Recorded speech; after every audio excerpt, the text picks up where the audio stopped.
momento se llamaba la solidaridad. Yo no haría esto si no fuera realmente urgente. Necesito que alguien me mantenga. Necesito que alguien me mantenga porque no me gusta trabajar. No, yo siento que nací para otra cosa. No sé, necesito una solución. É muito difícil todo esto. Trabalhar agora. Gente, vamos trabalhar?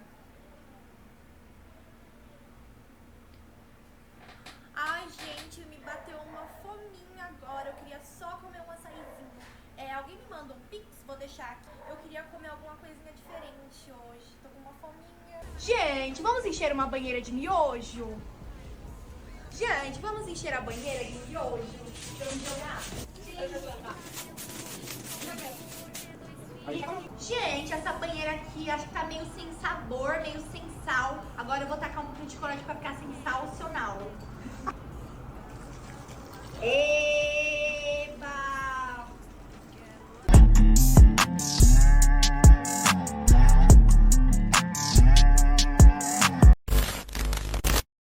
Saudações, senhores do Espaço Projeto Conselho. Eu estava lendo recentemente o livro A Educação da Vontade, de Jules Payot, inclusive estruturando ele para mais uma aula para os membros, e acabou me passando pela cabeça algumas reflexões que Payot colocou dentro desse livro retratando a juventude. Falamos aqui muito que o homem emocionado e jovem é uma bomba relógio, porque ele não tem controle sobre as suas emoções, ainda não tem a sua personalidade formada, e ele acaba então desperdiçando muita energia em coisas descontroladas na sua vida, ou basicamente sofrendo aí do que chamamos de efeito manada, que é quando ele entra em grupos e, para ser aceito, acaba espelhando o status e a forma daquele grupo. Isso é perigosíssimo para qualquer homem em evolução e que tem aí pelo menos dos seus 25 para baixo, que é onde a sua psique ali ainda está completamente frágil e suscetível às influências do mundo externo e também das pessoas que configuram o seu ciclo de amizades. E ele comenta algo sobre a juventude que é a seguinte, ficou pensativo isso na minha cabeça girando. O jovem é naturalizado que ele faça bobagens, quando na verdade ele deveria ser o primeiro a tomar o estado de consciência, ainda na juventude, do que ter que esperar a velhice para chegar nessa epifania. Como assim? O homem jovem, ele tem a possibilidade de gastar o seu tempo em habilidades e capacidades que, quando mais velho, ele vai ter um espaço de tempo ainda mais escasso para investir. Isso numa vida interior, reflexiva, pensativa para autoconhecimento, descobrimento de habilidades que ele não vai ter um tempo hábil para fazer quando tiver com o ofício, família, responsabilidades com o mundo externo e tudo mais. Sendo que, para Payot, ele comenta que triste é normalizar bebedeira, mulherenguice, mulherenguice é ótimo, né? Bebedeira, sair com mulheres por aí, ficar de bar em bar quando se é jovem.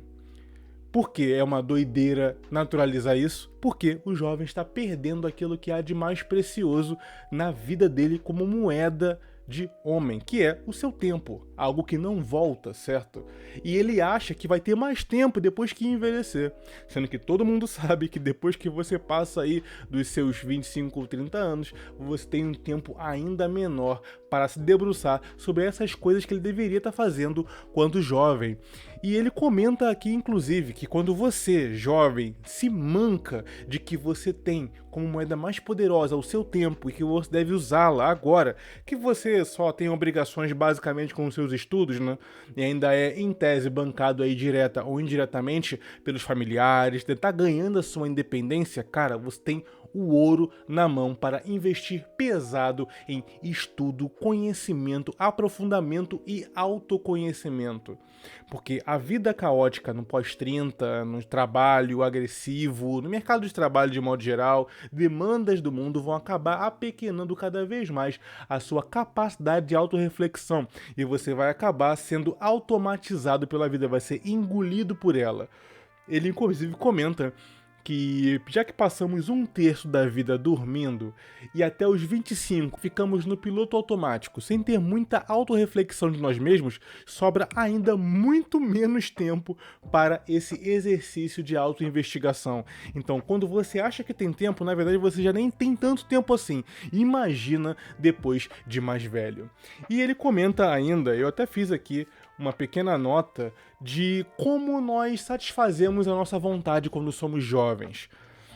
Quando o Paiô, no livro, ele comenta que nós, quando jovens, somos reféns da vaidade. Quando velhos também, mas quando novos, como queremos ficar em manada, em grupo, nós ficamos mais suscetíveis a isso. E qual é o mecanismo social para que você alimente a sua vaidade? Aquele mecanismo mais baixo, mais inferior. É você projetar status, mulheres, e ele comenta inclusive no livro, não é nem um papo aqui da comunidade masculina, em si ele dizendo que o homem jovem fica com esses valores baixos, completamente mundanos e até quase animais para satisfazer. Esse tipo de necessidade da vaidade não precisa ser necessariamente alimentado apenas por valores baixos, e sim por valores superiores também. Há formas superiores de alimentar a nossa vaidade. Porque se a sensação de alegria é o foco do jovem, há outras fontes de alegria que o jovem ainda não investigou, mas que ele pode utilizar para substituir a gastação com cachaça, com mulher, com jogos e nas baladas, rolês e tudo mais. E quais seriam elas? Basicamente, já que a fonte da alegria do jovem é a vaidade, você pode, por exemplo, tornar-se vaidoso quanto à pré-aprovação de pessoas de valor. Por exemplo, se você está dentro de uma turma e você quer se destacar, você pode ir bem no exame ou ser o predileto de um professor, por exemplo. Percebe que é um traço de vaidade também? Mas é uma vaidade que você, quando jovem, já que está mais sensível a isso, poderia estar fazendo na rua com uma galera completamente aleatória. Você está instrumentalizando a sua vaidade e colocando ela a serviço do seu desenvolvimento pessoal e do seu ganho de autoridade. Então, vaidade é você querer ver-se no outro, certo? Por que não usar isso de forma, bom, já que eu tenho essa necessidade de ser vaidoso, por que não ser um ótimo estudante e ganhar as graças da turma, do professor, da faculdade, do trabalho, ser agraciado pelos seus pais por ser um bom filho e, portanto, ser elogiado por isso, que alimenta a sua vaidade também. E outro exemplo que Paiô dá, que é você servir dentro de uma comunidade. Pode ser na sua igreja, por exemplo, pode ser dentro de um meio de amigos de valor, pode ser no meio da sua comunidade civil, como num bairro, pode ser dentro de um condomínio, de um prédio, enfim, no lugar onde você estiver.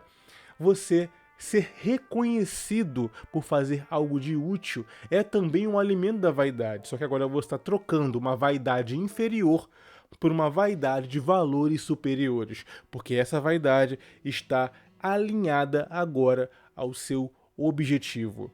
Então essas são as duas dicas para os jovens que os estudos clássicos nos ensinam.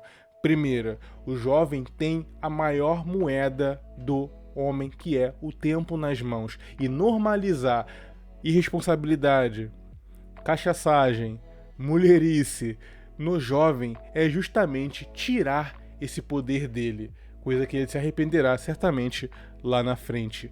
E 2, você usar a vaidade superior para alimentar a sua alegria, já que para o jovem ser aceito é parte também dessa vaidosa alegria dele.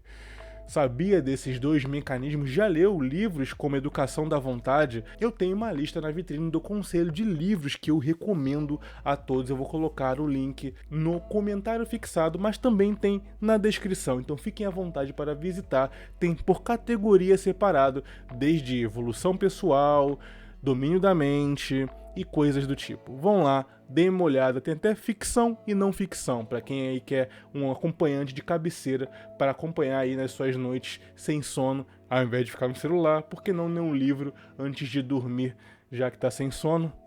Faça de algo útil o seu tempo ocioso. Bem, senhores, vou ficando por aqui. Ricardo Tomé falando, escrevendo pelo conselho. Se inscreve no nosso canal, compartilha esse vídeo com os jovens. Até mais.